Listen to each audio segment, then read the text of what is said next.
Hello everyone and welcome to the Astro Girl channel. I've had something in my mind recently that I really wanted to talk about, and that is the dark lore of Disney. I've seen lots of YouTube videos online, it's not a new topic, but I wanted to look into like a timeline of the crazy things that have happened since Walt Disney founded his company. I lived in Orlando for 2 years and I absolutely hated it.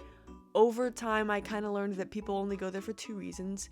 One of the reasons I hated it so much were the tourists. They caused 95% of the traffic that was there. It wasn't really the locals usually. Hated that. So let's look back at the very, very early stages of Disney. We're gonna start in 1941. So in Burbank, California, the animators took a strike. The strike lasted 3 months and 26 days, and that was from like the end of May to like mid-September. Animators were striking because Disney fired 17 union animators, including a guy named Art Babbitt. You can put some information on screen of him. I know he was like one of the more famous animators at the time. They were also really underpaid, and this all kind of blew up right after Snow White was released. It took Walt Disney a while to finally give in, but once the bank, his management company, and his own brother kind of were telling him, hey, you should probably give them what they want, he finally gave in, was like, okay, fine, you've pulled my leg. You can have better pay. Many of them refused to work for him again. They did not want to be rehired, which understandably so. I wouldn't do it, unfortunately. I have too much pride for that. But Disney's troubles did not end in 1941, unfortunately. It also wasn't the only time the animators were unhappy with the conditions of their work. This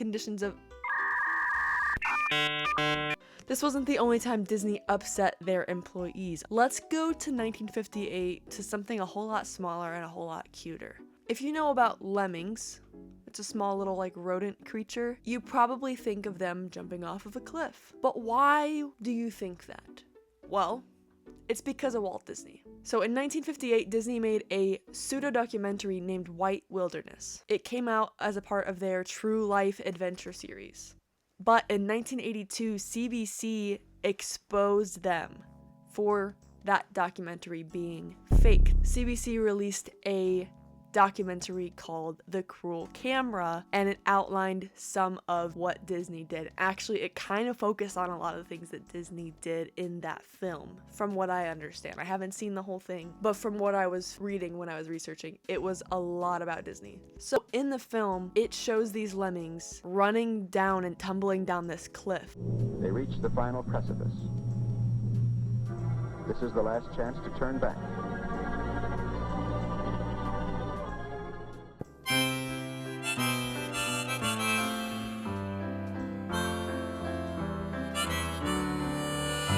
And the narrator states that they likely jumped due to migration, but that was later debunked as them kind of forcing those lemmings off of a cliff, literally. These were lemmings that they bought from Inuit children, and they brought it to this site. So they weren't even native to the area that they were bringing them. And then they filmed, disoriented and confused. They were repeatedly shoved off of a cliff to kind of mimic what it would look like for mass sewer slide. After that came out, the Walt Disney Family Museum came out with a statement basically saying it wasn't their fault, it was the filmmakers' fault, and that Disney had no clue that that's what was going on. And I find that a little bit hard to believe. I don't believe that James R. Simon was the only perpetrator and the only one that had the idea of pushing lemmings off a cliff. He could be an absolute psychopath. He could actually really like hurting animals and putting them in dangerous situations like that for fun, for the action, and maybe that's, as a filmmaker, he wanted to see more action because he was bored. Still, I don't think it was him being the only person, because it takes more than one person to make a movie. So, to this day, lemmings are often thought of as this species that commit mass suicides by jumping off of cliffs, and that stereotype was only put into place because of Walt Disney's film White Wilderness. And if you've ever seen, like, lemmings are so small and really, like, they're so cute. I can't imagine thinking, you know what we should do with these? We should shove them off of a cliff repeatedly over and over so we can get good footage, and then we'll put it in a movie and call it a documentary. Get out of here, dude. But yeah, that kind of ruined the magic of the movie when that came out. So here's another example of Disney not treating their artists fairly. In the 1980s, singer Peggy Lee was stiffed on her Lady and the Tramp payments. If you don't know who Peggy Lee is, she co-wrote 4 of the songs from Lady and the Tramp, and she voice acted for 4 different characters in the film. Despite having all of that for this one film, she got paid $4,500 in total. That's like, I don't know, that feels like not enough for all of the roles that she played. When the VHS was released in 1987, Peggy Lee didn't receive any payment. There wasn't like royalties or anything. There wasn't any like, it was kind of a new thing. VHS was the first time that you could like purchase a movie and bring it home and like play it over and over again. So there wasn't really any laws or regulations on like how to pay your artists for that. There wasn't like a percentage that they would get paid. There wasn't in the contracts that they signed in 1955 because it was 30 years later new technology has arrived. So yeah, this legal battle kind of set the precedent of how artists were paid in royalties for home videos like VHSs, CDs, and it was actually a huge factor in how future contracts were written. So this was a major turning point in technology and in being an artist and like how much you're gonna get paid, and you weren't just paid for the movie, then you get to get paid, you know, after the fact too. So it was kind of a pretty huge moment when Peggy Lee won. I think it took her a while. I couldn't find exactly a timeline. She sued Disney for breach of contract and she won $3.8 million. But it was later dropped because then Disney was like, oh, you broke your contract. So then they only paid her $2.3 million. Also, Peggy Lee is a legend. When I was researching this, it was saying that when she was in the courtroom, she was like in her 70s and was barely able to walk. And she still did it because she wanted to win this so bad. Cared so much about protecting her rights as an artist, and it ultimately set a precedent for it being protected for all of the other artists up until today, and that's just so fucking huge. So let's give a round of applause to Peggy Lee. Thank you. You are a badass woman and we love you. Okay, so we've talked about Disney going after fully grown adults and completely innocent animals. What about children? Their biggest market. In 1989, Disney took legal action against a daycare for having Disney characters painted on their walls. The figures were 5 feet tall and painted without permission from Disney, and therefore Disney decided that they must go. They asked a 5-year-old what he thought about it, and he said, and I quote, "I would be sad if they went away." Okay. Yeah, like what would you say? If you were 5 years old and they were gonna take away the paintings on the wall, you'd be like, yeah, okay, I just ate my boogers. I don't care that Mickey Mouse can't be up there anymore. I won't remember this tomorrow. Yeah, because it's a daycare, so it's preschool. You're gonna forget in a week that they were there. It's kind of funny. So Disney argued that it violated copyright because of the amount of space that it took up on the wall. The city's growth management director told them that the signs cannot take up more than 20 square feet of space. The code enforcement board gave them 30 days to apply for like the $300 sign variance. But then they also said that they can't guarantee that that will work because Disney could still come after them because it's the characters that they own. So the daycare kind of got back into a corner and they're like, okay, well, damn, we'll take down Mickey Mouse, dude. So then Universal pulled the biggest brain move in history. They reached out to the school and they were like, you know what? You can paint our characters on your wall. And that, like, I would much rather have Scooby-Doo than Mickey Mouse. Put Scooby-Doo on that wall. I would much rather be looking at that dog than that mouse, dude. So the next big Disney idea that we're about to talk about is more controversial than the daycare thing, unfortunately. And unfortunately, Disney's director at the time he still stood by it through and through till the end, and probably still to this day. I can't prove it, but you'll hear what he has to say about it. So in 1993, Disney planned to portray slavery in a theme park. Yep. They wanted to make a theme park that was historical. They were gonna have like 9 different themed areas, but 2 of them were the most controversial. It was set to be built in Haymarket, Virginia, which is about 5 miles from where the first Civil War battle took place. That'll make sense in a minute.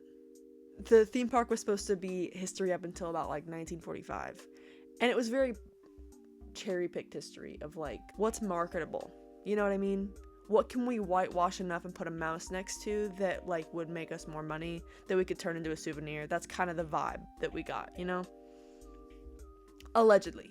So the announcement of this park, so the park was called Disney's America, and it was announced on Veterans Day in 1993, November 11th, 1993. And they had already purchased the 3,000 acre plot that was 5 miles from the first Civil War fort, or this first Civil War battle, remember that we just said? Stay with me here, this is important. One of the themes was Native American, and the other was Civil War fort. Native America was going to be a Native American village based around the tribes that were known to be in that area before we colonized it, to put in Disney's America.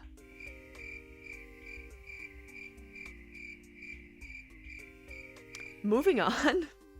Oh, so in that Native America area, it was going to be interactive and you could do arts and crafts, and there was just like little exhibits that they were planning on doing, and they had one ride that was kind of in the works that was based around Lewis and Clark. You mean the 2 white dudes in Native America who weren't native to America? Huh? If you're going to make a park and you're gonna have a theme about Native America, wouldn't you want the theme to be Native America? And wouldn't you want it to be like accurate and actually have some historical I mean, I'm sure they were like gonna put signs up and shit, but I feel like the way that it was portrayed is that it was very whitewashed.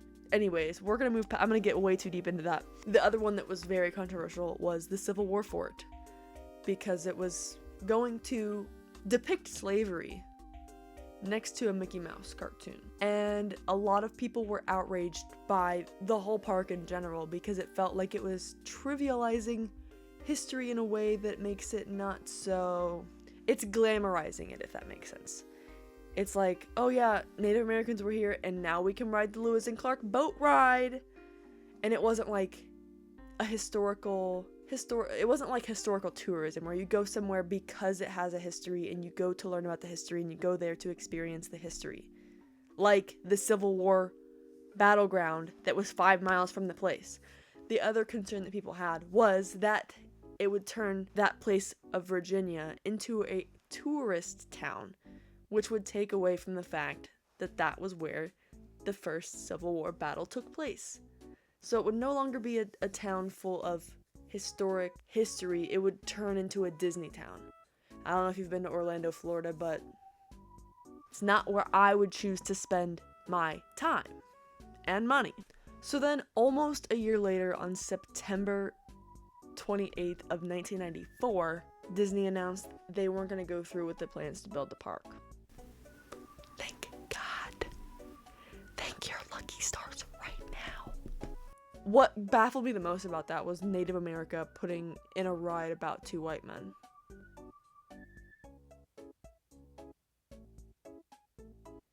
Anyway, so the Disney president at the time, Peter S. Rummel, made a statement about the abandonment of the project. I need you to lock in and listen to this with me, because when I read this shit, I got full body chills of fear, resentment, and I wanted to puke and shit and fart and just I didn't know what to fucking do, because how can you say these things after the backlash that you have received, sir? Peter. Okay, I'm gonna read it. We remain convinced that a park that celebrates America and an exploration of our heritage is a great idea, and we will continue to work to make it a reality. However, we recognize that some individuals have been concerned about the potential impact of our park on historic sites in this unique area, and we have always endeavored to be sensitive to this issue. While we do not agree with their concerns, we are seeking a new location so that we can move the process forward. Despite our confidence that we will eventually win the necessary approvals, it has become clear that we could not say when the park would be able to open, or even when we could break ground. The controversy over building in Prince William County has diverted attention and resources from the creative development of the park. Implicit in our vision to the park is the hope that it will be a source of pride and unity for all Americans. We certainly cannot let our particular site undermine that goal by becoming a source of divisiveness. He stood by that choice. He said, I want a Lewis and Clark boat ride in Native America tomorrow. Signed, sealed, delivered. I want to get on that log flume. He was so positive. People were mad that it was in Virginia. He was like, okay, let's move it to Texas or something. Would you guys be happy then? Completely missing hey, this has some racial insensitivities. And he was like, oh, you don't want it in Virginia. That makes sense. We can move it somewhere else. We'll figure it out. You would think after all of these controversies that they would learn and listen to the backlash. Because obviously they heard in the backlash for the native, for the Disney's America park, they heard the backlash and they listened and they're like, okay, clearly you guys don't like that. We will think about it later then. It's not a good time. You'd think they'd learn. We're going to 2001. In 2001, the news broke that Walt Disney cast members were being forced to share the same underwear under those costumes. I already can't imagine how bad they smell. But then to put on underwear that someone else uses. And they were assured that it was washed and it was clean, but when pubic lice and scabies went around, it also would come back stained or stink. It would be stinky. It would be like, these don't smell like they were cleaned with soap and hot water. And they were like, yeah, oh boy, we totally put it in the fucking washing machine. That's Mickey Mouse. Mickey Mouse was the one washing them, and he wasn't actually fucking washing them. That liar, you know? So, they weren't allowed to take their underwear home to wash them. And they had to wear that specific underwear because if you wore any other underwear, you could see it under the thing, and it would ruin the magic for the kids. Okay, understandable. Can everyone have their own assigned pair though, and it would be washed, you know? So yeah, 2001 it comes out that they're sharing underwear. In 2001 eventually they won. I don't think it ever turned legal. It just kind of the story broke, and then people were outraged, and then finally they were like, okay, you can take the underwear home to wash it if you want.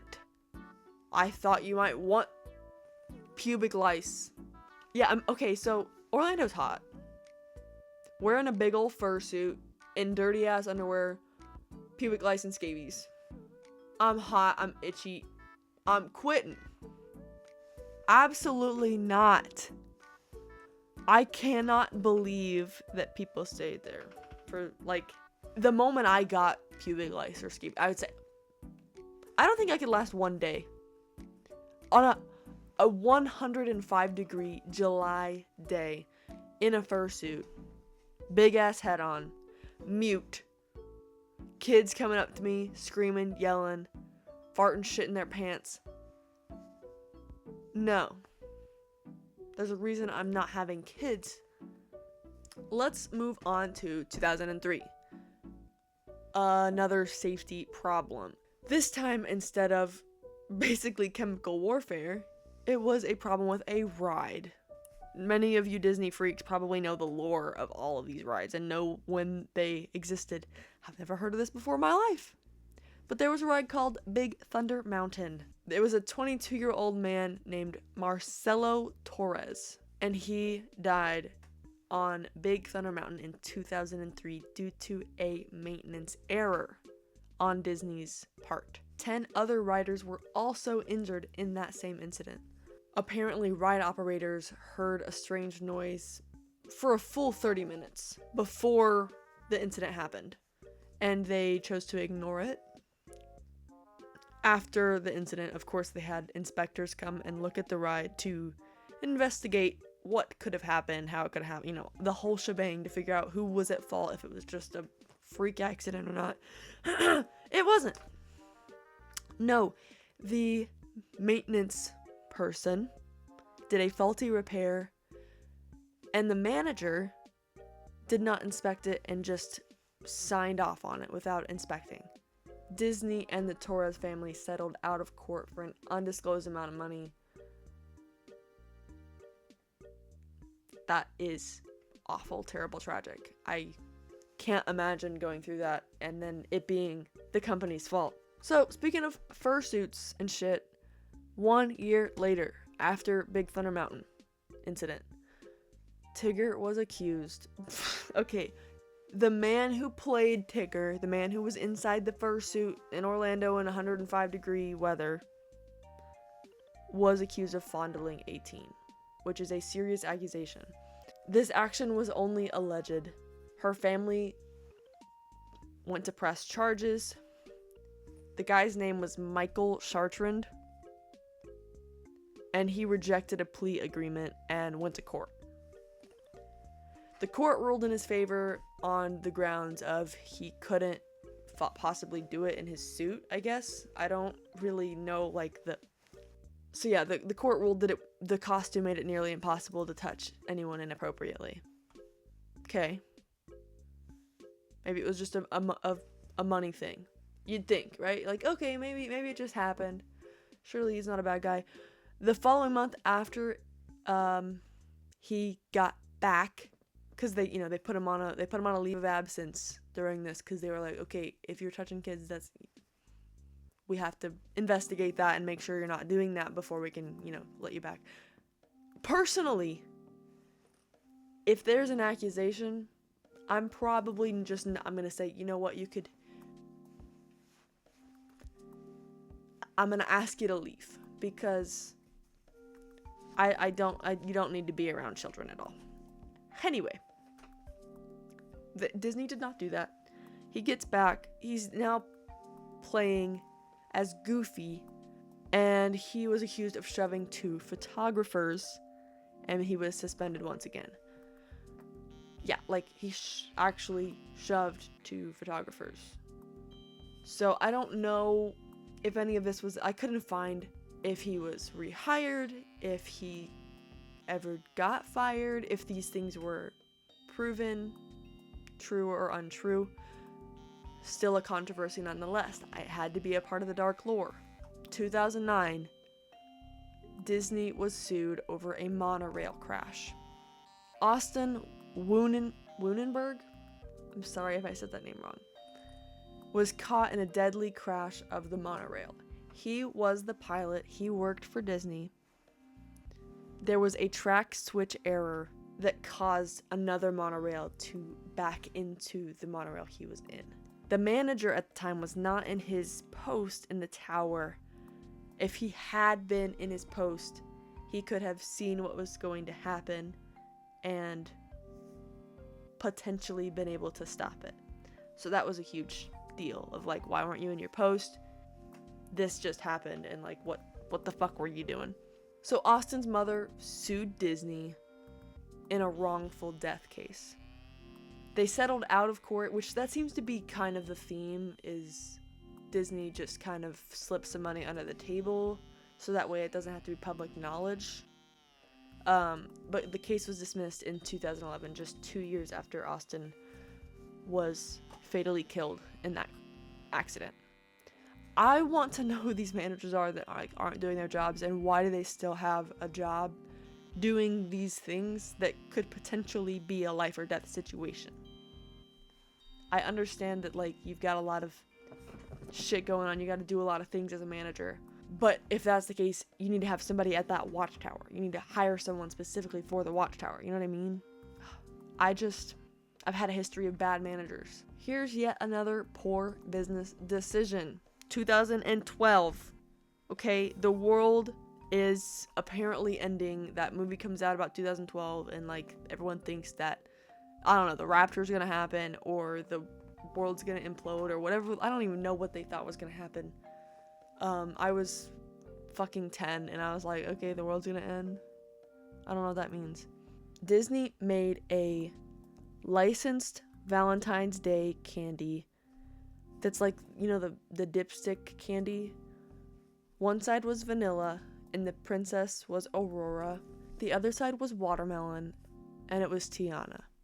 The early script drafts of Princess and the Frog portrayed Tiana as a maid.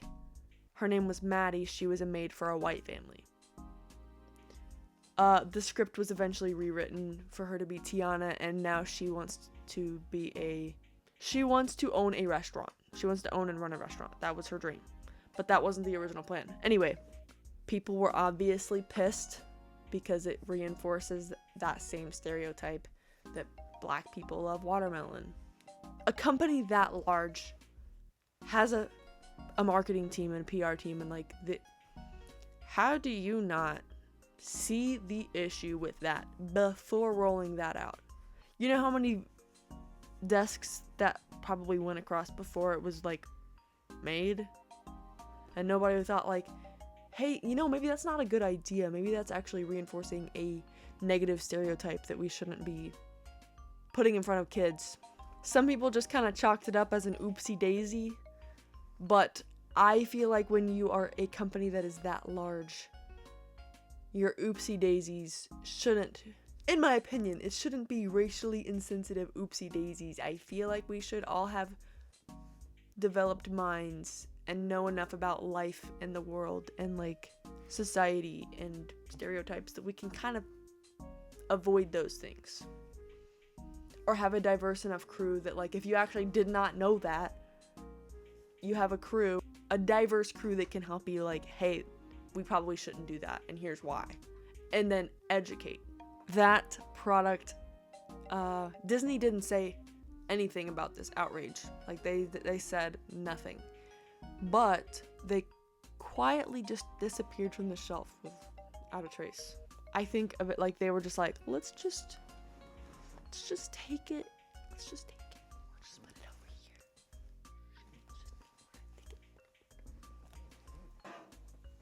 You can have it later.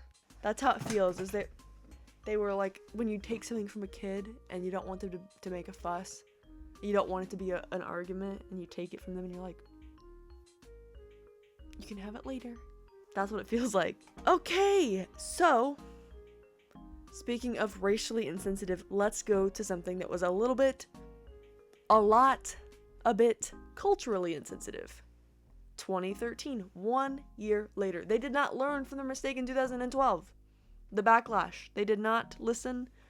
They just moved on and they said, well, let's try something else. Let's try to trademark the Day of the Dead. Dia de los Muertos. So they had a film coming out called Coco that is centered around Day of the Dead and kind of the culture around that, and really, really cute movie. I really like that movie. But they wanted to trademark Day of the Dead to protect their rights. They're like, but they don't have the right to a cultural tradition. A cultural holiday. They don't have the rights to that. But they were like, oh, but we just wanted to do it because we wanted to make sure that like we could get the toys and everything. Get the fuck out of here. Anyways, this one makes me feel really big feelings. I feel really strongly about this. So, Dia de los Muertos is a cultural tradition observed in Mexico.